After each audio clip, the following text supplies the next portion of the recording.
తరబడి ఎన్ని మందులు వాడినా మీ మోకాల నొప్పులు తగ్గట్లేదా? ప్రాణ పెయిన్ క్లినిక్ లో అత్యాధునిక చికిత్స. ఏపీలో కొత్త ప్రభుత్వంలో మంత్రులకు శాఖల కేటాయింపులతో సంబరాలు జరుపుకుంటున్నారు. శుక్రవారం మధ్యాహ్నం మంత్రులకు చంద్రబాబు శాఖలు కూడా కేటాయించారు. పలువురు మంత్రులు సీఎం చంద్రబాబుకు ధన్యవాదాలు చెప్తూ ట్వీట్లు పెడుతున్నారు. అలాగే మంత్రులను అభినందిస్తూ చంద్రబాబు కూడా ట్వీట్లు చేస్తున్నారు.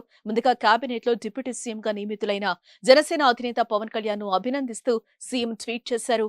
ఇందులో ఆయనతో పాటు మిగతా మంత్రులకు అభినందనలు తెలిపారు.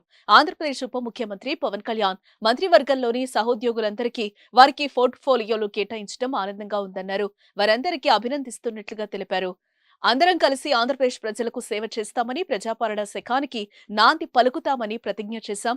మంత్రులుగా మీరు ప్రజల ఆకాంక్షలను నెరవేర్చడానికి కృషి చేస్తారని నాకు నమ్మకం ఉంది. సేవ, భక్తితో కూడిన ఈ యాత్రను ప్రారంభించిన మీ అందరికీ నా శుభాకాంక్షలు అని చంద్రబాబు ట్వీట్ చేశారు. ఏపీ కేబినెట్ లో కీలకమైన ఆర్థిక, ప్రణాళిక, శాసనసభ వ్యవహారాల మంత్రిగా నియమితులైన టీడీపీ సీనియర్ ఎమ్మెల్యే పయౌల కేశవ్ ముందుగా సీఎం చంద్రబాబుకు ధన్యవాదాలు చెప్తూ ట్వీట్ చేశారు. అనంతరం ఆరోగ్య శాఖ మంత్రిగా నియమితులైన బీజేపీ ఎమ్మెల్యే సత్యకుమార్ కూడా ట్వీట్ చేశారు. ఇందులో ఆయన చంద్రబాబుతో పాటు బీజేపీ నేతలకు ధన్యవాదాలు తెలిపారు. అలాగే బీజేపీలో కూడా ఆరోగ్య మంత్రిగా నియమితులైన సత్యకుమార్ కు అభినందనలు తెలుపుతూ ట్వీట్ చేసింది.